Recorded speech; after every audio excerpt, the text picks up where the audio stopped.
Welcome to Today's Homeowner with Danny Lipford. Expert advice on improving your home from remodeling contractor Danny Lipford and the home improvement pros from Today's Homeowner magazine.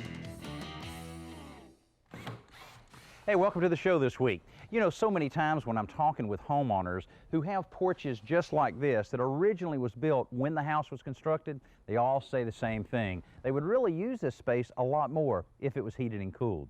Now, there's a number of things you have to consider when you're creating what we call legitimate living space from areas like this. Now, we'll be converting this screen porch into a sunroom, but if you're converting, say, a carport or a garage, you would use these same basic principles, some of which include leveling up the floor with the floor level, removing all of the bricks on the interior of an area like this, and just basically taking away anything that would make it look like it's not original construction. We'll show you a lot of those things in this week's show, and before the show's over with, this will be a completed sunroom. Stay with us.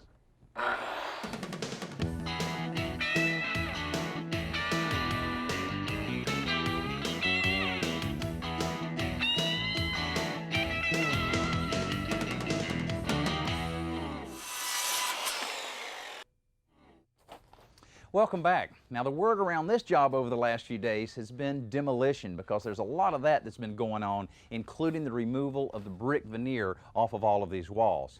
Now, brick veneer is misunderstood by a lot of homeowners in that many homeowners think that it's a structural component to the home, but it's no more structural than wood siding, vinyl siding, or stucco. It's simply just a covering for the outside of the home.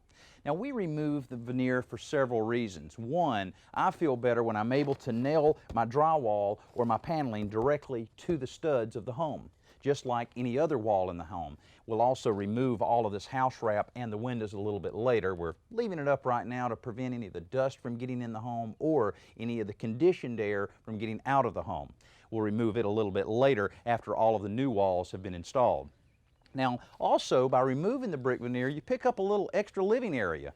You know, by the time you have the bricks and the air gap, you're talking about almost 6 inches of valuable space you can gain by removing all of the brick. And in a situation where you have a wall here and a wall on the other end, you're picking up almost a foot inside the actual living area of the room. Now, it only took about 6 or 7 hours for 2 men to tear down all of the bricks that we have here, and we used a little bit of the rubble actually under us here because we had to fill over a foot. So we used some of the rubble down under our clay, and what we did while the bricks were being taken down is my carpenters came out and we built all of the form boards on the outside perimeter here, built it up to where it's at the same level as we have on the floor level inside. Got it good and secure, and then came back and put a temporary form board to allow us to put our clay and all of our rubble in, and real importantly is to pack it to where we get a good compaction rate on it to where there won't be any settling at all. Now, after all of that was taking place, then we brought out our termite company to pre-treat all of this area for termites so that that won't be a problem later on. After that, we put down our 6 mil vapor barrier, our reinforcement wire, and we're just minutes away from pouring the concrete that we need for this foundation. Now, the reinforcement wire is something that many people are getting away from, instead using a fiber mesh mix that allows fiberglass particles to be mixed with the concrete to provide the extra reinforcement. I'm a little old-fashioned, and most of the homeowners I deal with like to see this reinforcement wire, so we continue to use it, and we make sure that our finishers, when they're pouring the concrete, they pull the wire up inside the slab to provide the type of reinforcement that it'll allow. Now, everything else is ready, our inspections are complete. Let's pour some concrete. Access is always a concern when pouring concrete. Make sure your driveway can handle the weight of a concrete truck before allowing them to back onto the driveway surface. Now, if you're moving the concrete to the forms with wheelbarrows like we're doing, consider making a path using scrap plywood or roofing felt. This will protect your lawn from spilled concrete and will prevent the creation of ruts along the path. A good ramp also makes the job easier since we'll be making a lot of trips with a lot of concrete. First, we fill up the outer edges of the slab where the footing is the thickest. We can then continue pouring until enough concrete is in the forms to allow us to begin leveling the mix with a screed board. Now, in this case, the screed board is a very straight 2x4. Now, this is also where The reinforcement wire is pulled off the ground using the concrete rake, leaving it in the middle of the slab where it'll do the most good. Now, after the rough grade is established, further leveling and smoothing is done with an aluminum bull float. Now, this is where a skilled cement finisher really pays off. Next, we pour a small slab outside the doorway of the sunroom and the final trialing begins. Now, before the slab sets up, we're inserting our J-bolts along the outer edge every 4 to 5 feet.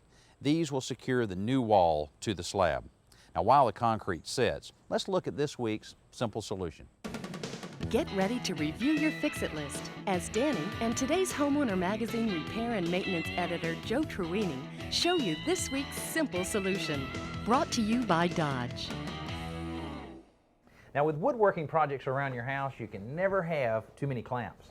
That's right, Danny. In this case, we're using pipe clamps to join together 3 boards to make a wide panel. Now, you'll notice what I've done here is I put 2 clamps underneath the panel and 1 on top. That's to distribute the pressure evenly and prevent it from bowing the panel. Now, that works fine on a small project like this, but what about a big door? How can you handle that? Well, I'll show you. Give me a hand moving this out of the way. The great thing about pipe clamps is that it's really easy to extend the capacity. All you need to do is slide off the tailstock and then thread on a coupling. In this case, we have a 3/4 inch coupling. And then you just buy an extra section of pipe. You put the pipe right in there. Okay, let me help you out here. Well, really, with this method, you could continue extending this just as long as you want to. Just keep adding pipe sections. And you slide that back on. And there you have it. In just a few minutes, we've doubled the capacity of the clamp. Now, what about the galvanized? Why galvanized? Most of my pipe clamps are all black iron. Yeah, you're right. I prefer black iron myself, but this was galvanized, and that's all they had at the hardware store, so I picked it up. You usually spend about $1 for the coupling, and a 30-inch section of galvanized pipe costs about $4 or $5. In black iron, it would only be about $2. Now, with this 3/4 inch pipe is good for the heavy-duty projects, but it's also available in 1/2 inch. But either way, for just a few dollars, you've doubled the capacity of your pipe clamps. Now, one thing about a smaller project, it really moves along quick. After our concrete slab had set up sufficiently, our carpenters started the process of framing this project, and that wasn't a very big task because we had just the one wall to close in the area, and most of it is windows and 1 door, just as you would expect with a sunroom. Now, after they framed the wall, they used 1/2 inch exterior plywood as sheathing, then covered the entire area with house wrap, and then cut the house wrap to wrap into the window and door openings. Then the window company provided us a set of 2 and a set of 3 aluminum windows that they mold or connected together at the shop. Now, once they were delivered, my carpenters got together and molded that together to create the 5 window unit that's been installed in the wall. Now, when they were installing it, they took a lot of time to center the window in the unit, and then they used 2-inch screws to screw it into the framework. Then the brick mason got busy, laid all the bricks we needed, and he's in the process of finishing up the steps and the landing that'll provide a good, graceful entry into the new sunroom. Now, once he completes that work, a little bit of touch-up painting, 1 light fixture, and a good cleanup, the exterior will be complete. Now, on the interior, believe it or not, they're installing trim. Now, access into the sunroom is limited to crawling in one of the 5 windows because we're waiting for all of the mortar in the brickwork to dry so that we would have access in through the new doorway. Now, we could have come through the front door of the house, but inevitably all that walking is going to track some dirt into the house, and that doesn't make you real popular with the homeowners. Now, after all of the framing's complete, we were able to start with the electrical wiring. The electrician finished all of the recessed cans, the switches, the outlets, then insulation. Now, we left the insulation in the original 3 walls of the house to serve as soundproofing between this room and the rest of the home. But on the outside wall, we installed R11 fiberglass insulation, which is 3.5 inches thick. That, along with the house wrap we have on the outside, will provide a good insulation from the outside weather. Also, on the ceiling, we put up even more insulation, R30, and we stapled it all throughout the entire upper part of it. Then we were ready for drywall. Now, over 20 sheets of drywall were screwed and nailed to the wall. Then started the finishing process of taping all of the joints, and then 2 coats after that over all of the joints. Then it was ready to apply the texture. Now the drywall finisher sprayed a medium acoustic texture on the ceiling which matches the rest of the house. Now another thing we're matching to the interior is the interior moldings. Now this is the base molding that we're using, and it's 3 1/4 inches high and is a colonial style molding. Now we're using the same style for the door trim and around the bottom of the windows, but it's only 2 1/4 inches wide. Traditionally, base molding is a little wider than the door molding or window moldings you may use. Now before any of this was installed, we installed all of the door units. After the doors were installed, then we were able to put in the trim around the doors. Then it's time for the base molding. Now the base molding, when we installed it, we spaced it up off the floor about 3/8 of an inch to allow expansion and contraction for the ceramic floor that will be installed a little bit later.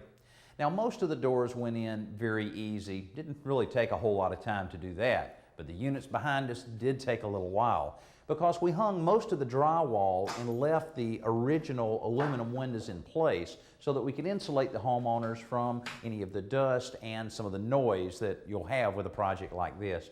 After we took those out, we had a little bit of work along the bottom to remove the short wall below the windows. Then we cleaned up all of the unit and we were ready to put in the doors. Now these are fairly heavy units since it's all glass and all wood, so a lot of care was taken in leveling and nailing in all of the units. But you know, one of the nice parts about utilizing doors like this is sometimes the homeowners are going to want to open this area up. And when you want that type of situation, you can fold this right back against the other glass and still have the glass going through it and the sunlight. That's going to be such a bright room in here. So that's a good way to work it here, and then they'll just have regular passage locks to keep it from opening and closing on its own. Now we're moving along on this project, and the next step is to have the painters come in, put all the finished paint on, and then we're getting down to a very interesting ceramic floor that not only will go in the sunroom, but continue on into the kitchen. I'll show you a lot of tips on how to join old and new areas like this so that you won't have a problem with that flooring later on. Stay with us. It's time to check out this week's best new product with Danny and today's Homeowner Magazine Editor-in-Chief, Paul Spring. Brought to you by the Home Depot. Now, a sink sprayer at a kitchen sink really will help in washing those dishes and cleaning vegetables, but Paul's got a best new product this week that'll make that job even easier. In fact, I can make it doubly easy, Danny. This is the soap and spray. It comes from Plumcraft, and we loved this when we discovered it. What it is, it looks a lot like the same sprayer that you were just talking about for vegetables, but it's got a brush on it. It attaches pretty much the same way with a hose, as you can see. This nylon brush is great for getting the gunk off dishes while you're spraying them with water, and there's one more element to add to it, and that's this reservoir for detergent. Merely pop the cap here, put in your favorite liquid detergent, put it back down again, and anytime you want soap on the dishes, you just press that trigger. Well, now I know it has a nylon brush on it, which is very durable, but it's bound to wear out sooner or later, and it probably needs to be cleaned every now and then. Sure, Danny. All you do is just pop it off, throw it in the dishwasher. It's dishwasher safe.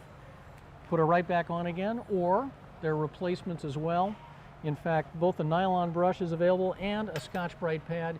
Great for heavy scouring on pots and pans. Now, as far as installation, it looks just like any of the other sink sprays. Is there anything special to installing this one? There really isn't. In fact, it comes with its own little cap for the top of the sink and a little lock washer for underneath. Doesn't even require tools.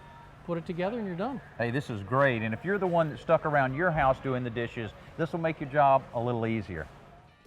Well, with the tile saw outside and the red chalk line on the inside means the ceramic tile installers are about to get busy installing all of the ceramic tile.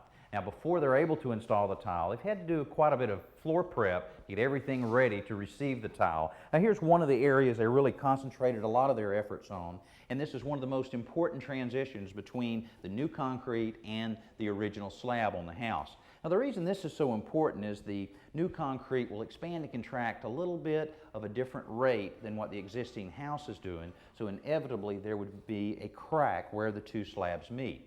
To keep this from being a problem, because it can be a problem on what we call a transfer crack, where the crack actually transfers up through even a tough material like ceramic tile. To prevent this from happening, we've used a piece of vinyl flooring, and I found over the years this really works good to act as an expansion joint over the joint so that when the ceramic tile is installed, you won't have that ugly crack coming up through the surface of the tile, which here, the main walkway into the new sunroom, you really don't want to see a crack there. Now also, some of the other preparation work has involved cutting off the door jambs on both the new and the old doors. Now what they've done is they've actually used a jam saw that is commonly used with flooring companies to cut off a good uniform length there so that the new tile, when it's installed, will slip right under, giving you a good smooth look there. Now, a jam saw, if you don't have one and you're trying to do this yourself, you can rent one at a rental center for around $25 a day. Or a easier way, if you only have a few jams to do, is to turn a tile that you're using over, then just use a simple hand saw, come down right at the bottom, and you can just use that to guide and gauge yourself to cut off your jams. That takes a little more elbow grease, but if you're only doing just a few door jams, that may be well worth it. Now the tile that the homeowners have selected is an 18-inch by 18-inch ceramic. It's kind of a slate finish to it, and with this being the finished color of the wall and the white trim, it really is a perfect blend and the perfect type of material for this type of room. Now, about 700 square feet of tile is being installed, not only in the sunroom, but continuing on into the kitchen area. And they've already started by laying out their first few tiles. Our tile installers began at the far end of the kitchen and worked towards the sunroom. Now they start by establishing layout lines with a chalk box. Now this is critical, especially when tile carries from one room to another. Now they're using a notch trowel with a thin set adhesive to set the tile. Now in the kitchen there are numerous cuts required to fit the tile around all of the cabinets. Now wet saw makes this job much easier. Now, in the open areas the tile really goes down fast, and after it all dries it's time to apply the grout and a complete cleanup. Now let's go outside for Around the Yard with Danny and lawn and garden expert Barbara Katz. Brought to you by Scott's Lawn Products, for a great lawn, guaranteed. Sometimes in the garden you've got some plants which just refuse to stand up, so you've got to give them some support. Now see, you have some fancy little metal stakes here with a coating on them. What's wrong with the old-fashioned wooden tomato stake? Well, there's nothing really wrong with them, Danny, and they do work just great in the vegetable garden. In fact, I'm going to give you a little tip. My mom used to take her hosiery, old stuff, and cut it into strips and use it as ties in the vegetable garden because it's so flexible. It'll grow and give with that plant as it gets real big real fast. Yeah, that sounds great. It sounds like a real good idea, but it looks like these don't even require any type of tie like that. No, they don't. I mean, something like this is great for a real heavy plant like this. The hoop that we have here comes in all shapes and sizes, comes also with a kind of a grid-like system across the top, and it's just great for a larger plant. Yeah, it seems good for these multi-planted sunflowers as well. Exactly, and things like peonies in the spring with huge flower heads, they're just going to flop all over the ground unless you give them some support. And then even some of the ones with just the single rod in them here, and I see they require just a little bit of tying themselves, but that's, as you said, kind of hides away a little bit. Yeah, it looks real nice, and in an ornamental garden, it's really important to try and just give those plants the support they need, but not, you know, make them look ugly. Yeah, well, I can see these do blend in real well and are a lot more attractive in this situation than my old wooden stake. Well, all of the work's completed on this sunroom project, including the punch list, so it's time for the homeowners to move in to their new sunroom. Now, one of the things the homeowners wanted is the addition to not look like an addition. Well, the ceramic tile really helped us out in flowing from the original part of the house right out into the new sunroom. Also, by utilizing the same type of doors, same type of trim, really helped us out in that way as well. Now, outside, our brick mason did a great job in using some of the old and some of the new bricks, tied those together well to where you really can't tell where we started and where we ended on the exterior.